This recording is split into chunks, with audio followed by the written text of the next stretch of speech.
कभी पेट में अजीब सी ऐंठन, कभी पेट फूलना और इन सब के साथ जुड़ी हुई चिंता। अगर ये सब आपको जाना पहचाना लग रहा है तो आप अकेले नहीं हैं। इरिटेबल बाउल सिंड्रोम यानी आईबीएस बहुत से लोगों के लिए एक रोज का और अक्सर न दिखने वाला संघर्ष है। बीमारी को ठीक करने के लिए एक विस्तृत स्टेप बाय स्टेप गाइड के लिए मैंने बायो और डिस्क्रिप्शन में लिंक दिया है, जहां आप अपनी बीमारी को सही तरीके से ठीक करने के बारे में पूरी किताब पढ़ सकते हैं। तो चलिए इस विषय को और गहराई से समझते हैं। आज हम सबसे पहले जानेंगे कि ये सिर्फ आंत की समस्या क्यों नहीं है। फिर हम गट ब्रेन कनेक्शन के विज्ञान को समझेंगे। इसके बाद देखेंगे कि इस सिस्टम को रीसेट कैसे किया जा सकता है। फिर जानेंगे कि इलाज हर किसी के लिए अलग कैसे होता है और आखिर में एक पूरे केयर प्लान पर नजर डालेंगे। तो शुरू करते हैं पहले हिस्से से, आंत से परे।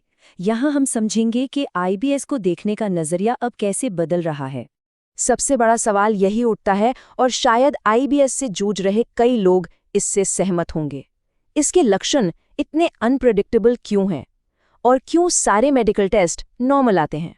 देखिए, इसका जवाब एक नई समझ में छिपा है। अब आईबीएस को सिर्फ पेट की गड़बड़ी नहीं, बल्कि गट और ब्रेन के बीच कम्युनिकेशन में आई गड़बड़ी के तौर पर देखा जाता है। मतलब असली समस्या सिर्फ हमारी आंत में नहीं, बल्कि आंत और दिमाग के बीच बातचीत के नेटवर्क में है। तो ये कनेक्शन आखिर काम कैसे करता है? चलिए अपने दूसरे सेक्शन में इसी की पड़ताल करते हैं। गट ब्रेन कनेक्शन यानी हमारे दूसरे दिमाग के पीछे का विज्ञान। आप सोचिए, हमारी आंत और दिमाग एक टू वे सुपर हाईवे की तरह जुड़े हुए हैं, जहां जानकारी लगातार आ जा रही है। इस हाईवे के मुख्य रास्ते हैं वेगस नर्व, हार्मोन्स के सिग्नल्स, इम्यून सेल्स और हाँ, हमारी आंत में रहने वाले खरबों बैक्टीरिया भी। और ये कनेक्शन कितना गहरा है, इसका अंदाजा आप इस एक तथ्य से लगा सकते हैं। क्या आप जानते हैं कि हमारे शरीर का लगभग 90% सेरोटोनिन, जो हमारे मूड को कंट्रोल करने वाला एक जरूरी केमिकल है, वो दिमाग में नहीं बल्कि हमारी आंतों में बनता है। आईबीएस में होता ये है कि ये कम्युनिकेशन सिस्टम, ये सुपर हाईवे टूट जाता है। इसके कारण एक ऐसी स्थिति बनती है जिसे विसरल हाइपर सेंसिटिविटी कहते हैं। सीधे शब्दों में कहें तो हमारे नर्वस सिस्टम का अलार्म बहुत ज्यादा सेंसिटिव हो जाता है। पेट में होने वाली छोटी मोटी सामान्य हलचल, जैसे गैस बनना, भी बहुत ज्यादा दर्दनाक महसूस होने लगती है। तो सवाल ये है कि क्या इस गड़बड़ाए हुए सिस्टम को ठीक किया जा सकता है? बिल्कुल, और यही हम अपने तीसरे सेक्शन में देखेंगे, सिस्टम को फिर से कैलिब्रेट करना, जिसमें न्यूरोमॉड्यूलेटर एक समाधान के रूप में सामने आते हैं। यहाँ एक बहुत बड़ा कंफ्यूजन दूर करना जरूरी है। जब आईबीएस के लिए कुछ दवाएं इस्तेमाल होती हैं, जिन्हें अक्सर एंटी डिप्रेसेंट कहा जाता है, तो उनका काम और उनकी डोज दोनों ही बिल्कुल अलग होते हैं। डिप्रेशन के इलाज में इनकी ज्यादा डोज दी जाती है, पर आईबीएस के लिए बहुत ही कम डोज का इस्तेमाल होता है। यहाँ मकसद मूड ठीक करना नहीं, बल्कि गट और ब्रेन के बीच के उन दर्द के सिग्नल्स को शांत करना है। ये बात इसे बहुत अच्छे से समझाती है। न्यूरोमॉड्यूलेटर संवेदना के लिए एक अधिक सामान्य सीमा बहाल करते हैं। मतलब ये दवाएं दर्द को पूरी तरह से ब्लॉक नहीं करती, बल्कि ये हमारे नर्वस सिस्टम को फिर से ट्रेन करती हैं ताकि वो पेट की सामान्य हलचल पर ओवर रिएक्ट न करे। लेकिन एक बात याद रखनी जरूरी है, एक ही इलाज सब पर काम नहीं करता। अब हम अपने चौथे सेक्शन में यही समझेंगे कि कैसे हर व्यक्ति के आईबीएस के प्रकार के हिसाब से इलाज को बदला जाता है। यहाँ स्ट्रैटेजी बहुत खास होती है।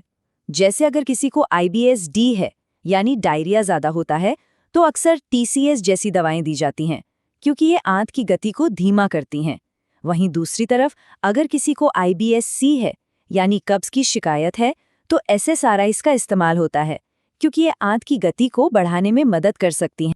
और हाँ, ये सबसे जरूरी बात है जिसे बिल्कुल नजरअंदाज नहीं करना चाहिए। कोई भी इलाज सिर्फ और सिर्फ एक क्वालिफाइड डॉक्टर की देखरेख में ही होना चाहिए। ये दवाएं अक्सर ऑफ लेबल इस्तेमाल होती हैं, जिसका मतलब है कि इन्हें बहुत सावधानी से और डॉक्टरी सलाह के बाद ही लेना चाहिए।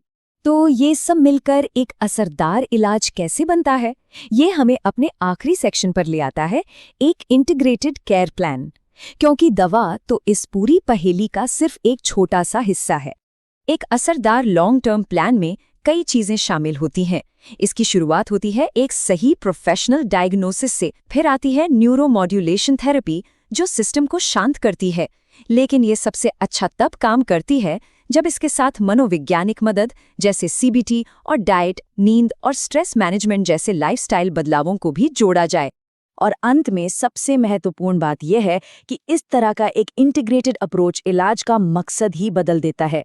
फिर ये सिर्फ लक्षणों को दबाने की बात नहीं रह जाती, बल्कि ये गट ब्रेन की पूरी हीलिंग, शरीर को अंदर से मजबूत बनाने और जिंदगी की क्वालिटी को बेहतर करने के बारे में हो जाता है। और अगर आप इन सभी रणनीतियों के बारे में और भी गहराई से जानना चाहते हैं, तो याद रखिए, पूरी किताब बायो और वीडियो के डिस्क्रिप्शन में दिए गए लिंक के जरिए उपलब्ध है। तो आखिर में ये एक उम्मीद भरी सोच है, क्या गट ब्रेन के इस दृष्टिकोण को अपनाकर आईबीएस को मैनेज करने का एक नया और ज्यादा असरदार रास्ता मिल सकता है? यकीनन ये एक ऐसा नजरिया है जिसके बारे में अपने डॉक्टर से बात करना फायदेमंद हो सकता है।